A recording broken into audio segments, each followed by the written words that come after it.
Everyone, आप सभी का बहुत बहुत स्वागत है मेरे चैनल लव स्टोरी टेलर पे। और गाइस, आज मैं आपके साथ एक न्यू स्टोरी लेके आई हूँ जिसका नाम है हैप्लेस टू एक्सपर्ट। हैप्लेस का मतलब होता है गाइस उस स्टोरी के अंदर कि वो इंसान जो किसी भी कार्य में अच्छा नहीं है, सक्षम नहीं है, उसे कहते हैं गुड फॉर नथिंग। किसी भी कार्य के लिए वो अच्छा नहीं है, सूटेबल नहीं है। और ये स्टोरी जो है ये एक वांक्शन स्टोरी है। इसमें गाइस आपको हर तरीके के इमोशंस, हर चीज़ देखने को मिलेगी। लेकिन अगर आप सिर्फ एक शुगर डैडी या फिर सिर्फ सेक्स के लिए स्टोरी ढूंढ रहे हैं तो ये वो स्टोरी नहीं है। ये एक मीठी सी स्टोरी है जिसमें एक टीनेज बॉय का आप स्ट्रगल देखेंगे कि किस तरह से वो किसी भी कार्य में अच्छा नहीं था और एकदम से वो बहुत सारी चीज़ों को एक्वायर करने लग जाता है। जहाँ उसे सारे लोग कहा करते थे कि तुम गुड फॉर नथिंग हो, तुम कोई भी कार्य ढंग से नहीं कर सकते। इवन उसके खुद के पेरेंट्स ये मान चुके थे कि वो कोई भी कार्य ढंग से नहीं कर सकता। और कैसे वो एक कंपटीशन में जाता है जहाँ पर उसके साथ उसे एक ऐसा इंसान मिलता है जो उसको बहुत ज़्यादा सपोर्ट करता है। और वो इंसान कोई और नहीं बल्कि हमारा लवांग जी होगा, जो उसे उसकी कीमत बताएगा कि वो आखिर किस चीज़ में अच्छा है और वो क्या क्या कर सकता है। और गाइस, ये स्टोरी बहुत ही ज़्यादा शॉर्ट होगी, ये कुछ ही एपिसोड्स के अंदर ख़त्म हो जाएगी। और मैंने अभी एपिसोड सोचे नहीं है कि कितने एपिसोड में ख़त्म हो जाएगी, तो आप ये तो मत पूछिएगा कि कितने एपिसोड्स में ख़त्म हो जाएगी। बट ये एक बहुत ही प्यारी मीठी सी स्टोरी है। और इस स्टोरी की जो शुरुआत होती है वो होती है हमारे विभूषण से। विभूषण एक ऐसा इंसान है जो बचपन में ही किसी भी चीज़ में अच्छा नहीं होता। ना ही वो पढ़ाई में अच्छा होता है, ना ही किसी स्पोर्ट्स में अच्छा होता है, ना ही वो खेलकूद में अच्छा था, और ना ही किसी और चीज़ में। उसके पेरेंट्स हमेशा कॉम्पिटिटिव एग्ज़ाम में चाहते थे कि विभूषण पार्ट ले, लेकिन वो कभी भी ले नहीं पाता था। और जिसके चलते पीछांग से और कांगसे सरन काफ़ी ज़्यादा हताश हो जाते थे। उनका बेटा हमेशा मस्ती मौज में लगा रहा करता था और किसी भी चीज़ को लेकर सीरियस नहीं होता था। उसकी टीनेज एज आती है, वो पढ़ाई में भी इतना अच्छा नहीं था, लेकिन वो सारे के सारे यूनमक में रहते थे। और उनका एक पड़ोसी होता है जो कि जियांग्स होते हैं। जियांग्स का जो बेटा था उस पर भी सेम तरीका का प्रेशर आया करता था उसकी मदर यू की वजह से। और यहाँ पर जो जंगशा था वो जैसे तैसे करके खुद को क्लास में किसी न किसी फील्ड में टॉप पे ले ही आया करता था। उसकी मजबूरी थी क्योंकि उसकी मॉम बहुत ज़्यादा स्ट्रिक्ट थी और वो उसका कॉम्पिटिटर और कोई नहीं बल्कि विभूषण और बाकी सब क्लास के बच्चे होते थे। विभूषण तो उस कंपटीशन से हट ही गया था क्योंकि वो किसी भी चीज़ में अच्छा नहीं हुआ करता था। और इसलिए जो उसका बेस्ट फ्रेंड था जंगशा, उसके साथ वो काफ़ी बार खेलता था तो मैडम यू को प्रॉब्लम होती थी, क्योंकि वो ये मानती थी, जैसे कि अक्सर माँ बाप की धारणा होती है कि नालायक के साथ रहकर हमारा बच्चा भी नालायक बन जाएगा। और इसी के चलते जो मैडम यू हुआ करती थी, उन्हें विभूषण के साथ जंगशा का खेलना पसंद नहीं था। जंगशा और विभूषण बचपन से एक साथ रहे थे, एक साथ स्कूल में गए थे और एक साथ ही रहा करते थे। टीनेज तक वो एक ही क्लास में थे, एक साथ उन्हें सारी चीज़ें करना पसंद थी। जहाँ पर विभूषण को उसके पेरेंट्स की तरफ से ज़्यादा दबाव नहीं पड़ता था, वहीं जंगशा को उसकी मदर की वजह से बहुत ज़्यादा प्रेशर हैंडल करना पड़ता था। इवन कभी कभी प्रेशर तो इतना ज़्यादा हो जाता था कि वो विभूषण की खुशियाँ देख के भी गुस्से में इरिटेट हो जाता था। और जो कि एक स्वाभाविक एक बच्चे का नेचर हो जाता है जब उसके जो पेरेंट्स हैं उसे बहुत ज़्यादा प्रेशराइज करें। मैडम यू एक ऐसी लेडी थी जिन्हें हर फील्ड में अच्छा करना और टॉप आना पसंद था, इसलिए वो अपने बेटे की हमेशा क्लास में या किसी करिकुलर एक्टिविटीज़ में हमेशा टॉप रैंक ही चाहती थी कि उनका बेटा कम से कम टॉप 3 या टॉप 5 रैंक में हमेशा आए। और जंगशा को पीयर प्रेशर झेलते हुए हमेशा टॉप 3 या टॉप 5 रैंक में आना पड़ता था। अपनी टीनेज एज तक वो पढ़ाई में भी काफ़ी अच्छा होता था और बहुत बार जब वो अपने घर से बाहर भी विभूषण को मस्ती करते देखता था तो उसे बहुत बुरा लगता था कि उसे कोई फ्रीडम नहीं मिल रही। लेकिन मैडम यू, जो कि उसकी मॉम उसके साथ बचपन से ही बहुत ज़्यादा स्ट्रिक्ट थी, वो उसे खेलने नहीं देती थी और अक्सर कहा करती थी कि खेलोगे कूदोगे हो जाओगे बदनाम, पढ़ोगे लिखोगे तो कमाओगे बहुत सारा नाम। और इसी के चलते जंगशा को अपने दिल की बहुत सारी इच्छाएं मार के उसे हमेशा पढ़ना पड़ता था। लेकिन कहते हैं ना, अगर हम पढ़ेंगे अपना करियर बनाएंगे तो बहुत कुछ होगा। लेकिन स्कूल में खेलकूद की भी एक अलग मेमोरी होती है। जब हम अपने पिछले दिनों को आज की डेट में स्कूल में याद करते हैं तो कभी भी हम ये याद नहीं करते कि हमने बुक्स में कौन सा टॉपिक पढ़ा था। अक्सर हमें हमारी मस्ती मजाक के दिन ही याद आते हैं, क्योंकि बुक्स में हमने कौन से लेक्चर में क्या लिखा था वो तो सिर्फ किताबों में ही रह जाता है, या उस समय के कुछ कॉम्पिटिटिव एग्जाम तक हमें याद रहता है। लेकिन बुढ़ापे तक हमें वो मेमोरीज याद होती हैं जो हमने थोड़ी मस्ती भी की थी अपने स्कूल में, कॉलेज में।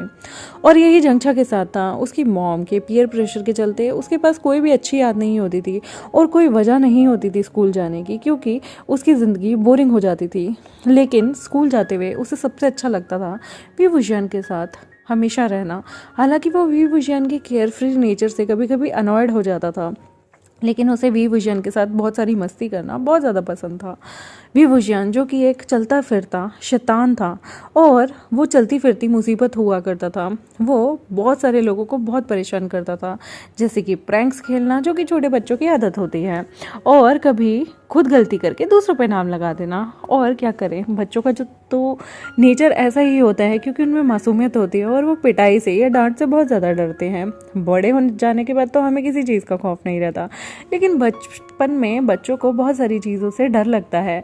स्पेशली जब टीचर उन्हें सबके सामने डांटती हैं तो काफ़ी लोगों की ईगो भी हर्ट होती है और काफ़ी बच्चों को बहुत बुरा लगता है कि उनकी फेवरेट टीचर ने उन्हें सबके सामने डांटा। वक्त बीतता है और जंगछा और वी वुजियान बड़े हो जाते हैं। थे तो ये अभी भी अपनी टीनेज एज में, लेकिन इन्होंने जैसे तैसे करके वी वुजियान लड़क के या फिर जैसे तैसे करके अपनी इसने 10th कंप्लीट कर ली थी, और जो हमारा जंगछा होता है उसने भी अपनी 10th कंप्लीट कर ली थी। और उसके बाद ये लोग जैसे तैसे करके अपनी 11th कंप्लीट करते हैं। जंगछा और वी वुजियान एक ही क्लास में थे। जंगछा जिसके ऊपर पीयर प्रेशर होता था वो हमेशा टीचर की गुड बुक्स में रहता था, और वी वुजियान हमेशा टीचर के इविल स्टूडेंट और बैक बेंचर की लिस्ट में होते थे। और हम सब जानते हैं जो बैक बेंचर होते हैं वो हूटिंग में, शरारतीपन में और मोस्टली बहुत सारी चीज़ें जो कि मिस्चीवियस होती हैं उन्हें करने में सबसे टॉप नंबर पे रहते हैं। और ये खुद का मेरी लाइफ का भी एक्सपीरियंस है। तो हमेशा वो लोग ग्रे लिस्ट में रहते हैं टीचर की, और इसी तरह से वी वुजियान भी ग्रे लिस्ट में रहता था। और टीचर अक्सर जब भी पीटीएम हुआ करती थी तो जंगछा के पेरेंट्स को कहा करती थी कि वो लोग जंगछा का जो रहना है या जंगछा का जो उठना बैठना है वो वी वुजियान से कम करा दे, क्योंकि ये जंगछा की पढ़ाई और जंगछा के आगे आने वाले फ्यूचर के लिए अच्छा नहीं होगा। और ये सब सुन के मैडम यू को तो बहुत गुस्सा आता था। वो जंगछा को पनिश भी करती थी, लेकिन क्या करते हैं ना, जब हम टीनेज होते हैं तो हमारा दिल नहीं मानता। हम उन्हीं दोस्तों के साथ बैठते हैं जिनकी कंपनी हम एंजॉय करेंगे। अब मदर फादर तो स्कूल में नहीं होते, तो उन्हें तो नहीं पता हम किसकी कंपनी एंजॉय करते हैं। वी वुजियान ऐसा नहीं था कि शैतान था। वी वुजियान ऐसा भी था जो जंगछा पे बात नहीं आने देता था। अगर जंगछा के नाम पर कोई बात आ रही है तो वो हमेशा अपने ऊपर ले लेता था। जंगछा उसके साथ मस्ती करते हुए कभी फंस भी जाता था तो डांट और मार हमेशा उस बच्चे को पड़ती है जो बैक बेंचर होता है, क्योंकि टीचर को लगता है कि अच्छे बच्चे ने तो कुछ किया ही नहीं होगा। लेकिन ऐसा नहीं होता। मस्ती करने का दिल हर एक का करता है और हर बंदा मस्ती करता भी है, लेकिन बैक बेंचर्स की इमेज ना बिल्कुल ऐसे होते हैं जैसे हमारे सामने एक माफिया की इमेज होती है, बिल्कुल गैंगस्टर वाली। और इसीलिए वी वुजियान को अक्सर सज़ा मिला करती थी। इन लोगों की जैसे तैसे करके 12th कंप्लीट हो जाती है। जंगछा जो था वो 12th में काफ़ी अच्छे से मन लगा के पढ़ता है। वी वुजियान जैसे जो कि बहुत एक भोंदू सा स्टूडेंट था, उसे टीचर का पढ़ाया कभी समझ ही नहीं आता था। उसे ये समझ नहीं आता था कि आखिर एक किताबी नॉलेज से हम इंसान को अच्छा कैसे बना सकते हैं। वो प्रैक्टिकल चीज़ों में बिलीव करता था रेदर देन थ्योरी में। लेकिन जब भी वो कुछ ऐसा वैसा करने जाता था और उस चीज़ को थ्योरी से हटकर प्रैक्टिकल में करने जाता था तो वो इस चीज़ को इतना ज़्यादा बिगाड़ देता था कि लिटरली कभी कभी उसके टीचर्स तक बोल पड़ते थे कि अरे वी वुजियान ये तुमने क्या कर दिया। जैसे कि आप साइंस में ही देख लो, साइंस में एक चैप्टर होता है रिप्रोडक्शन का। वो जब बात आती थी कुछ करने की तो वो टीचर से अक्सर हाथ उठा के सारी चीज़ें पूछते हैं, क्योंकि हमारे जो टीचर होते हैं वो रिप्रोडक्शन चैप्टर को पढ़ाने में सबसे ज़्यादा अनकंफर्टेबल होते हैं। और जब टीचर अनकंफर्टेबल होता था वी वुजियान को कुछ समझ ही नहीं आता था, क्योंकि उसे सारी चीज़ें प्रैक्टिकली ज़्यादा अच्छे से समझ आती थी। तो वो हर बार क्लास में डिस्टर्बेंस क्रिएट कर देता था, बार बार एक ही क्वेश्चन को 2-3 बार पूछ के। और टीचर भी अनकंफर्टेबल होने की वजह से अक्सर उस बेचारे को क्लास से बाहर निकाल दिया करता था। इस तरह से चीज़ें चलती जाती हैं और इन लोगों की 12th भी कंप्लीट होती है। 12th कंप्लीट होने के बाद एक दिन मैडम यू जो थी वो देखती हैं कि गूसू की यूनिवर्सिटी में जो जंगछा और वी वुजियान हैं वो लोग एक कंपटीशन के लिए फिल कर सकते हैं। फिर उन्हें याद आता है वी वुजियान तो किसी भी चीज़ में अच्छा नहीं है, तो क्यों ना वो अपने बेटे को एक कुकरी शो में भेजे। एक्चुअली जंगछा जो था उसकी मॉम तो चाहती थी कि वो बहुत बड़ा प्लेयर बने या कोई एथलीट बने या फिर किसी अच्छी कंपनी के लिए पढ़ाई करे। लेकिन जो जंगछा था ना उसका थोड़ा सा इंटरेस्ट होता है फूड में, और वो अपनी आगे चल के एक शॉप खोलना चाहता था, पेस्ट्री शॉप, जिसे वो चाहता था कि वो उस पेस्ट्री शॉप के लिए बहुत सारी चीज़ें करे। तो वो सोचता है कि क्यों ना उसे पढ़ने के लिए बाहर भेज दिया जाए, क्योंकि फ़ॉरेन में पेस्ट्रीज़ की बनाने के लिए जो पढ़ाई होती है और स्पेशली शेफ़ के लिए जो पढ़ाई होती है वो बहुत अच्छे तरीके से होती है।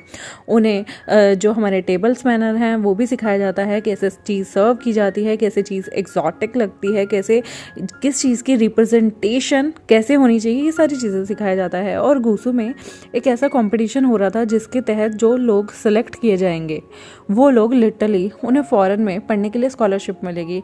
और यहाँ पर ये बात जब मैडम यू को पता चलती है तो वो जंगचा के लिए फटाफट उस फॉर्म को फिल कर देती हैं, क्योंकि उसमें बहुत कम ही वैकेंसीज थी।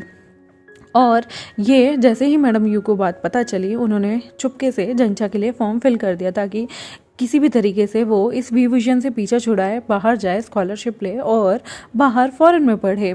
यहाँ पर जैसे ही वो जंगचा को सारी चीज़ें बताती हैं, लेकिन वो जंगचा को ये कहना भूल जाती हैं कि वी विजन के इस बारे में कुछ भी ना बताएं, या वी विजन की मॉम को इस बारे में ना बताएं। वो नहीं चाहती थी कि वहाँ जाके वी विजन उन्हें डिस्ट्रैक्ट करे, उनके बेटे को, और उसका बेटा ये कंपटीशन ना जीत पाए। वो चाहती थी कि उसका बेटा इस बार वी विजन से हट के कुछ काम करे।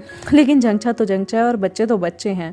जब जंगचा को ये चीज़ पता चलती है, वो ओवर एक्साइटेड होकर वी विजन को बताता है कि किस तरह से जो उसकी मॉम है उन्होंने एक कुकरी शो के लिए, एक पेस्ट्री शॉप के लिए, मतलब पेस्ट्री की आगे की पढ़ाई करने के लिए स्पेशली डेजर्ट कैसे बनाते हैं उन सब के लिए एक कुकरी शो में पार्ट दिलवाया है जंगचा को, जो कि घूसू के अंदर है। और वहाँ पर लोगों को बहुत सारी चीज़ों में स्कॉलरशिप भी मिलेगी।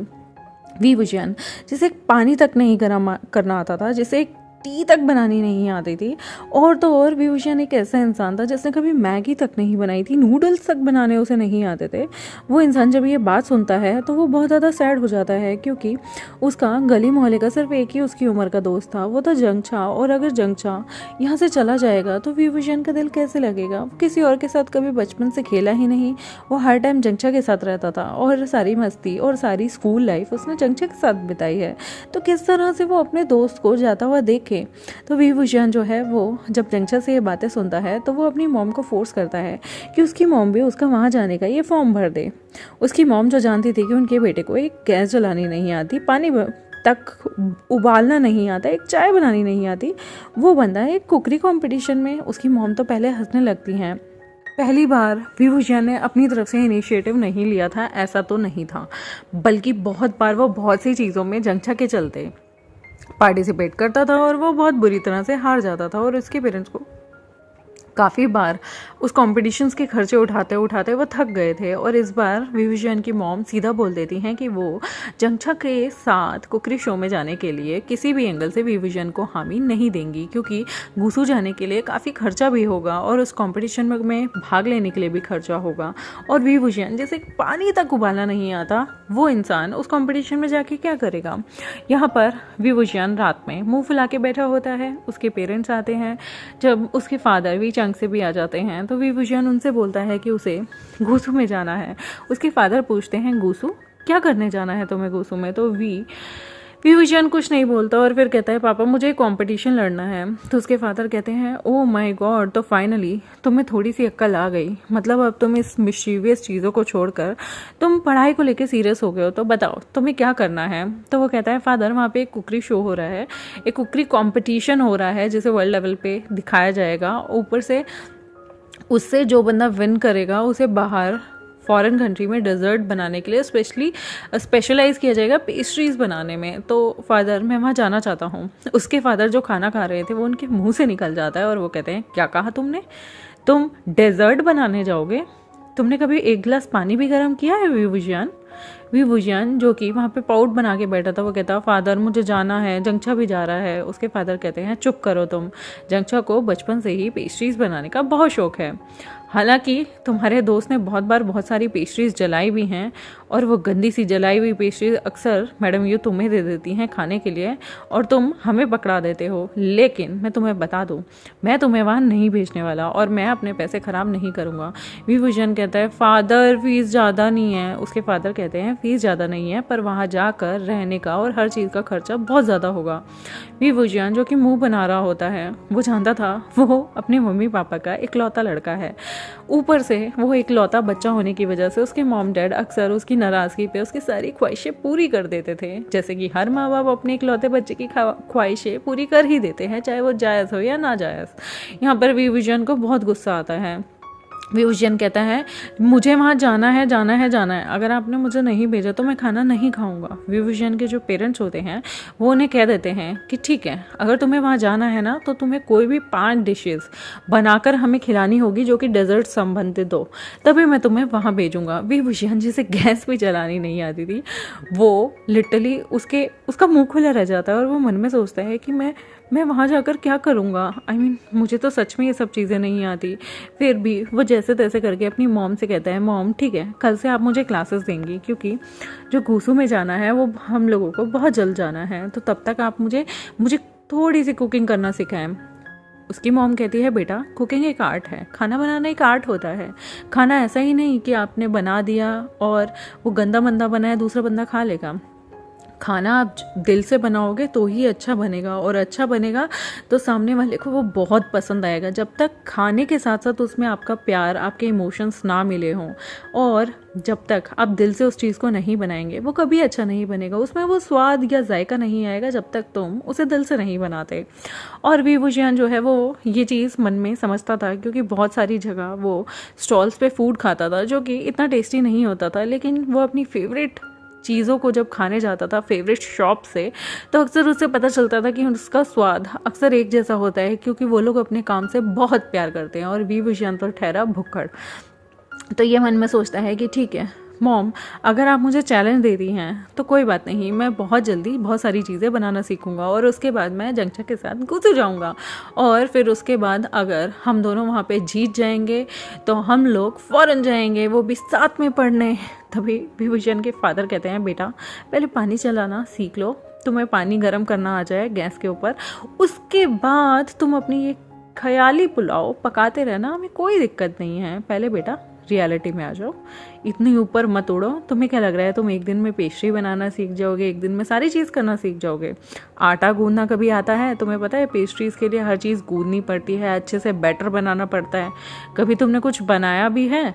बड़े आए तुम जाकर फॉरेन में पढ़ने वाले, धरती पे टेक जाओ।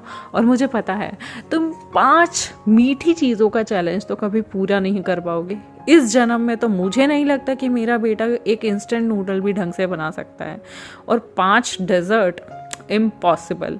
मैं तुमसे शर्त लगा के कहता हूँ तुम यूं हार जाओगे। विभूषण कहता है फादर डोंट चैलेंज मी, ठीक है, मैं आपको प्रूव करके रहूँगा कि मैं खाना अच्छा बना सकता हूँ, और मीठा तो उससे भी ज़्यादा अच्छा। उसके फादर कहते हैं ठीक है, ऐसी बात है तो कल लंच और हमारा डिनर तुम बनाओगे, कैसा रहा?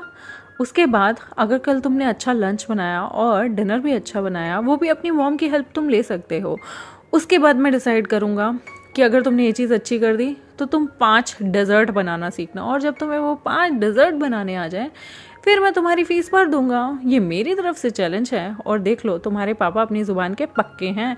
तो याद रखना बेटा, अगर मैं तुम्हारा पिता हूँ तुम भी मेरे बेटे हो, प्रूव मी रॉन्ग, फिर उसके बाद तुम जा सकते हो। विभूषण जो कि बहुत ज़्यादा श्योर था और उसमें बहुत ज़्यादा कॉन्फिडेंस था कि वो चुटकी बजा के सारा काम कर लेगा। हालांकि खाना बनाना एक आर्ट है और चुटकी बजा के कभी भी खाना बनाना आता नहीं है। तो देखते हैं विभूषण जो है वो अपने फादर को प्रूव कर पाएगा खुद को, या फिर उसके फादर उसकी सारी चीज़ें कैंसिल कर देंगे। तो गाइस उसके लिए मेरे चैनल को सब्सक्राइब करें, वीडियोस को लाइक कर दें, और आप देखते हैं कि स्टोरी में आगे क्या होगा, क्या वो घूसू जा पाएगा या जंगछा से छोड़ के चला जाएगा। तो उसके लिए मेरे साथ जुड़े रहें, और आपको ये स्टोरी का कॉन्सेप्ट कैसा लग रहा है मुझे ज़रूर बताइएगा। और ये छोटी सी स्टोरी है, ये बहुत जल्दी ख़त्म हो जाएगी, ये कोई बहुत बड़ी स्टोरी नहीं है 30-40 एपिसोड्स की, ये 5-10 एपिसोड की स्टोरी रहेगी मैक्स टू मैक्स बस। और अगले एपिसोड में गाइस आपसे मिलूंगी, तब तक के लिए मैं आपसे लेती हूँ विदा। और अपना प्यार ज़रूर देना, और मुझे ज़रूर बताना कि इस स्टोरी को कंटिन्यू करना चाहिए या फिर आपको इसका कॉन्सेप्ट कैसा लग रहा है। और मुझे ये कॉन्सेप्ट इसलिए मेरे दिमाग में आया क्योंकि बहुत सारे बच्चे होते हैं जो बहुत सारी चीज़ों में अच्छे नहीं होते, लेकिन उनके पेरेंट्स जो है उन्हें फर्दर प्रेशराइज करते रहते हैं, जिसकी वजह से वो बहुत सारे डिसीजन गलत ले लेते हैं छोटी सी उम्र में। तो मैं चाहती हूँ उन लोगों को जो है मैं आगे चल के मोटिवेट करूं, एनकरेज करूं, ताकि वो अपनी लाइफ में अगर आप कुछ करना चाहते हैं तो उसके लिए हौसला रखें और बहुत सारी हिम्मत के साथ उस काम को परस्यू करें। Thank you very much, bye bye.